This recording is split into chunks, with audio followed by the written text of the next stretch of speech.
everyone. I think I know most folks on the call, but if not, my name is Ellie Moore. I am Vice President of Community Impact and Outreach here at the Community Foundation. I'm excited to chat with you about our giving catalog today. So this is me, but I want to get to know who's on the call as well. So if you wouldn't mind in the chat putting your name, the org you're representing, and then a book or movie that you'd recommend. That would be great. Hi, Beth. 2 days in a row, I'm lucky. All right, so we're just doing quick intros. What's on the screen? As you are doing those, please know I am the only staff person on today, so I will try to monitor the chat as I go if you have questions. Otherwise, feel free to just unmute, stop me, all good there.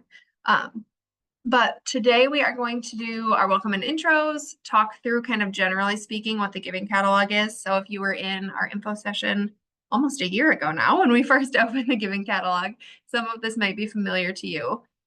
However, we've made some updates. So we're going to talk about how to use the catalog, the timeline, the cycles, making a request. Hopefully we'll also have you all to give some expertise on how that looks, some good tips and tricks for each other.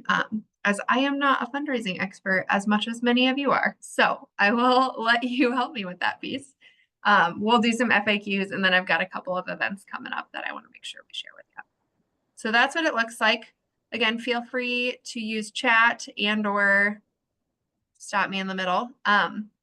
All good there. Thank you for putting your intros in here. Appreciate it. Few book recommendations, some movies. Nice. Hopefully everyone gets a little bit of something new to try. So take a look at the chat and see what others have recommended. I always think that's fun. We are going to dive right in though, so we can get you out hopefully pretty early and move on with our days. Welcome, Galita.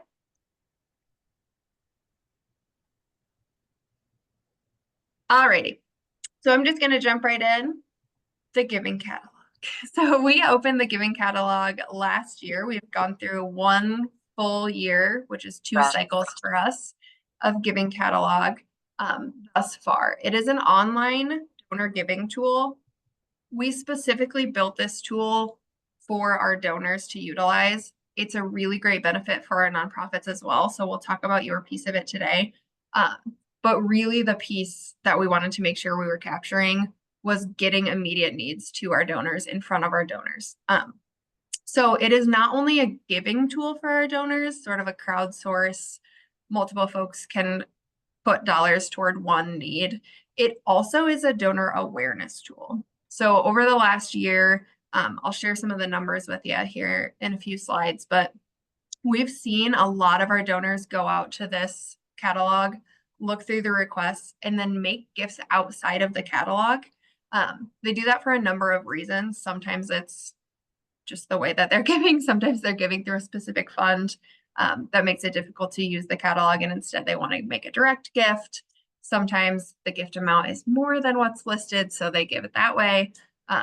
But we have seen quite a few donors tell us, oh, we saw this request, so we made a gift to them outright, whether or not it was through their fund with us. So we do know that it's working and it's getting folks to know a little bit more about what's going on in your orgs. We love that piece. That's great. It's also hard for us to quantify. We're not sure how many folks are looking at it and making funding decisions outside of us, right? We can quantify what they do through the catalog tool, but we're not really sure how many people it's impacting outside of that, right?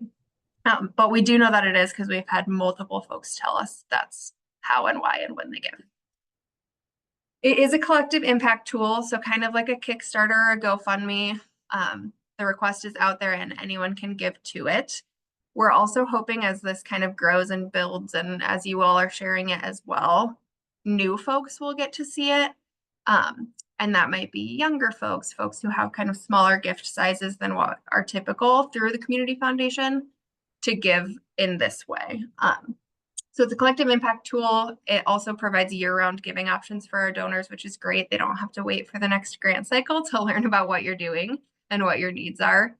So we're excited about that piece too. Again, the tool is really just to share your needs with our donors and allow that connection to be made. So our cycles, nonprofits can add a request anytime during the cycle it's rolling. Whenever you are ready or have something pop up you want, you can add the form. I'll show you how to do that in a couple slides. And then gifts are also made at any point during the cycle. There's not really a deadline. We do 2 cycles through the year. So we'll do January through June and then July through December. That runs on our fiscal year and hopefully some of yours, and helps us with tracking and making sure we're keeping things fresh and updated for our donors to look at. We did update the maximum request amount. That is due to feedback from both our nonprofits and our donors. Sorry, I was checking chat. That updated number is going to be 2,500. So that is smaller. We had it at 10,000 before, which is where our grant applications used to be. We used to have it at a 10,000 max, so we kept it that way for the giving catalog. However, it felt a little bit too high for a lot of our donors who were like, well, I only have 1,000 to give, but that doesn't seem like it's going to make a difference here. I guess I'll give somewhere else or some other way, right? Some of those direct gifts were made because of that. We do try to have requests up there that could be partially funded and or, it's part of a larger project. But that kind of feeling isn't something we can explain through the online tool, right? So we're moving that request amount down to 2,500 to try to quell that just a little bit, but also be a little more accessible for you all in finding things that feel like appropriate asks.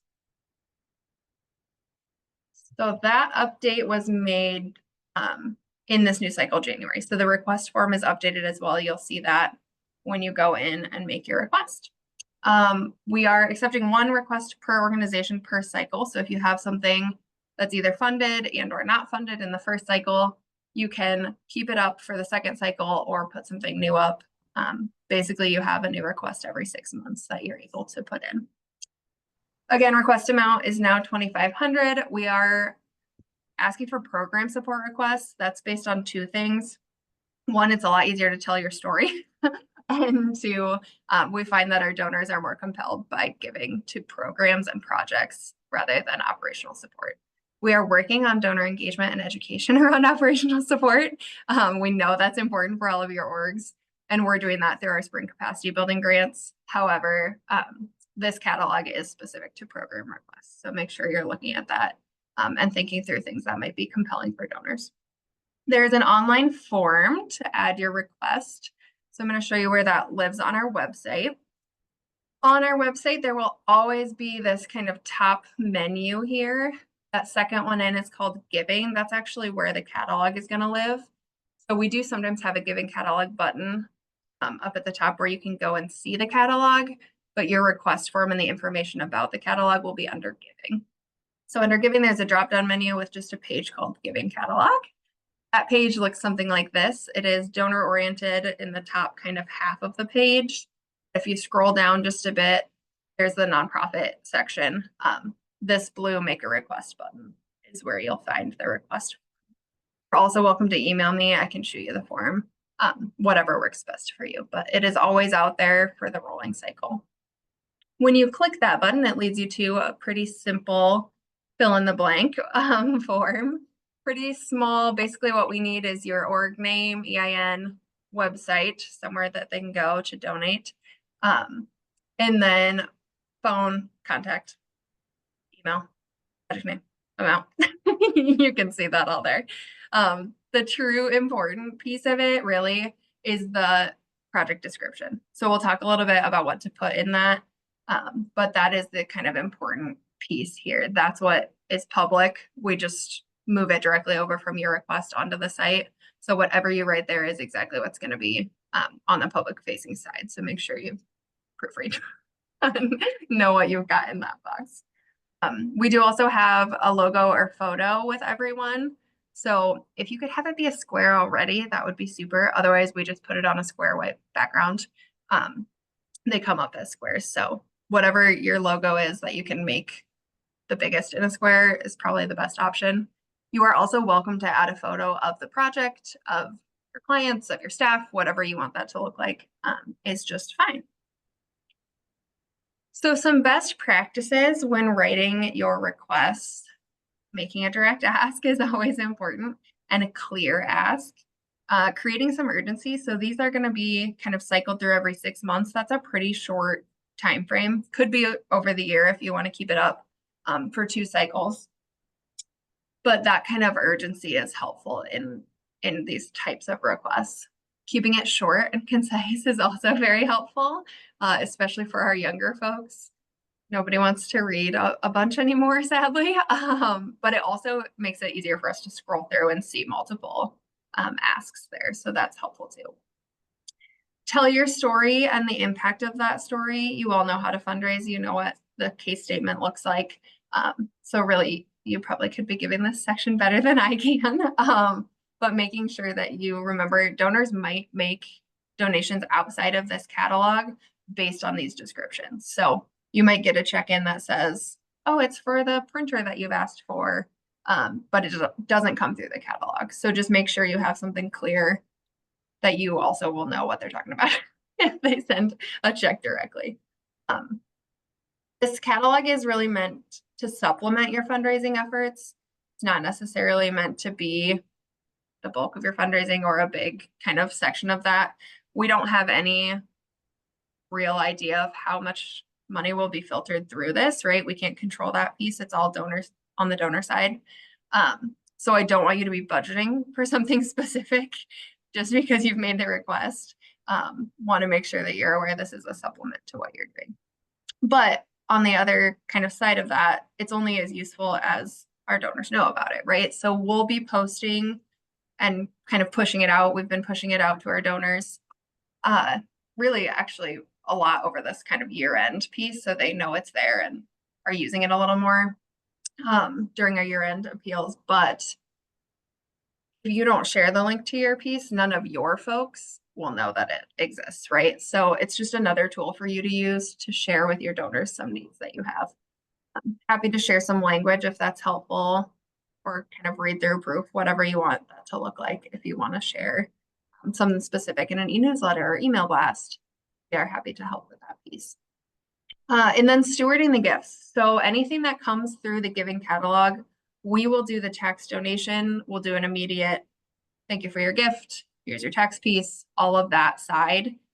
But at the end of the cycle, when we send the check to you and or when your request is full, we will send a list of the donors if you'd like that. That way you can send a specific thank you as well.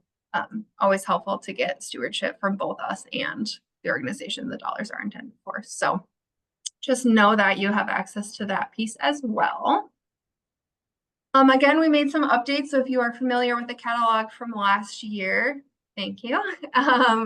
Some things that happened over the last year. We did change the maximum request amount again, so that's lower. We also, I wanted to give you the numbers from last year, which was our pilot. We just started this process and this tool. We also changed our grant making structure quite a bit, as I'm sure most of you are familiar with. And this is kind of one part of our strategy for grant making now. So we're tracking kind of how that looks and what to kind of push and continue with. We did find on the awareness side, it's been incredibly helpful for our donors. On the grant making side, it wasn't quite as successful as we hoped. We hoped that we'd have more donations in through the catalog. But again, we did have a handful of folks say they made much larger gifts outside of the catalog. So that was encouraging. But we did have a total of 29 grants made directly to our orgs through the last year through the giving catalog, which is great. And that totaled almost $12,000. So it is helping, it is doing something. And even more than that, hopefully these smaller gifts from donors are getting them connected to your organization, your cause, your mission. And that connection will lead to more giving directly to you in the future. That is our intention for this tool, in addition to making it easier for our donors to give. So some FAQs, just to make sure I don't miss anything. Gifts through the catalog do not qualify for the Endow Iowa tax credit. So if your donors are looking for that specific credit, they can give directly to your endowment fund here, but unfortunately that does not work through the catalog. Gifts made will be granted directly to the nonprofits. We cut a check, send it your way.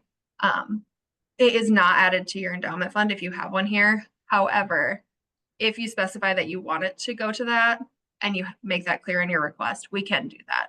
So let us know if you'd prefer these to be bolstering your endowment. Otherwise, we'll just send a check directly to you. Again, donors will receive tax information at the time of their gift and hopefully stewardship from you all at the end of the cycle. We will not be marketing our fundraising specifically for one request. So we won't put up Delita's Big Brothers request on its own in a post, simply because we're not sure that we can do that for all of you. And we want to make sure we're doing the same kind of marketing and promotion for each of our orgs. So we will share the catalog as a whole. And we do that in a lot of our personal connections with our donors as well. And Barber, my coworker, does our one-on-ones with our donors, and she uses this as a tool for them all the time. But we won't share specific requests with them. There is a way to filter by kind of interest area on the catalog, and folks do that a lot. So if your org is a kind of education org, they can go to that kind of thing. So we will direct folks to that. But as far as true marketing goes, we'll only be marketing as a whole for the catalog. Cash and checks will be uploaded to the website tool. So if someone sends us a cash donation or a check donation and says they want it to go to your giving catalog request, we'll update that so that your funding amount changes and you can see that. And then we'll send it to you with the whole check at the end. So know that folks can give in that way as well. And requests cannot be overfunded, but we can facilitate additional gifts getting to you.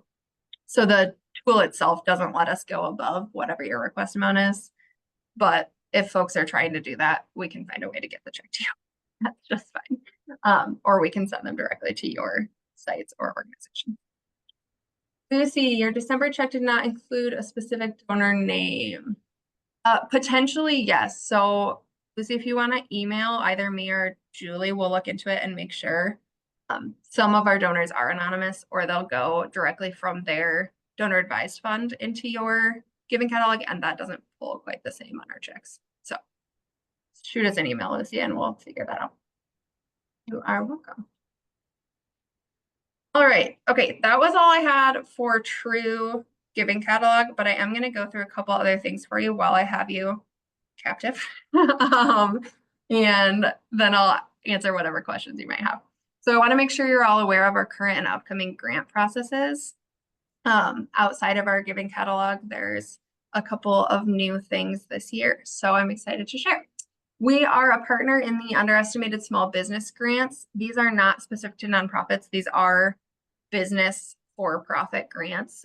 We're running them. They're actually ARPA dollars. We're running through the county. So it's us, Greater Iowa City, and South of 6 Business District. But I wanted you to know, as you're seeing things about this, it's a for-profit grant. The dollars are not ours. They're not coming from our discretionary funds. They are actually federal dollars that are being given out by us because we have expertise in a grant making system. But wanted you to know that's what that piece is. However, we have 2 funds opening soon. We have our Cauldron Fund for Seniors grants. That is February 28th through March 21st for applications. Maximum request will be $5,000, and those support projects that are assisting adults 65 and up with limited income. So if you have projects or programs that support that population of folks, please apply for those. That's in our grants portal. Additionally, our Coralville Community Fund grants, which are any project or program benefiting residents of Coralville, will open in March and close in March as well. They have a max request of $10,000. So those 2 are up. I am remiss, I did not remember to include the spring capacity building grants because I pulled this from the info session yesterday. So I had been talking about it for an hour already. But we do have our spring capacity building grants open as well. They will open February 1st and run throughout the month. There was an info session yesterday specific to those grants. So that recording will be listed, I'm hopeful, by the end of today, for sure on Friday. But there's a tab under the grant making menu on our website that has all the information for all of these grant cycles. So if you're interested in any of those, check there, and happy to connect with you one-on-one as well. Lastly, we are working on our new book club. So on February 4th, we're going to have our event for book club. You are all welcome to join, whether or not you've done the reading and or watching. So this time it's a little bit different. We are focusing on the life of Madam C.J. Walker. If you're unfamiliar with her, she's incredible. She's the first self-made millionaire who's a female in this country. She's also a Black female, so lots of cool stories from her life. And those are represented in both a book that we're reading, so we're reading On Her Own Ground, which is about her life and written by one of her, I think, great-granddaughter. And then we will also potentially be watching, you can do either or, watching Self-Made, which is a Netflix series on her life. So if you're not a reader, you have a watching option. If you're both, you can do both. If you are a reader, you can read the book. Plenty of options for you there. And we're meeting at Film Scene at the Chauncey, so we have that connection to cinema too, which is kind of fun. They are graciously hosting us. So hopefully we'll see you there. We can talk about Madam C.J. Walker and all the great things she's done. Okay, that was a lot of me chatting. Thanks for your patience and listening. What questions can I answer for you?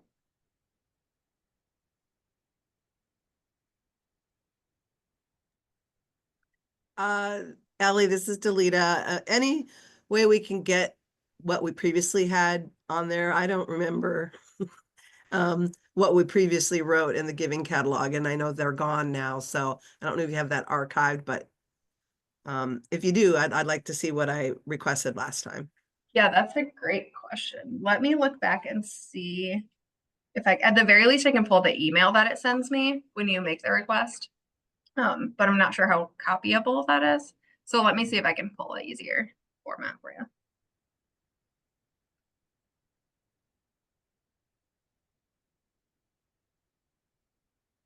Any other questions?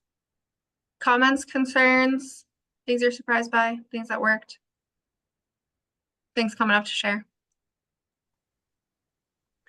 Hi, Ellie.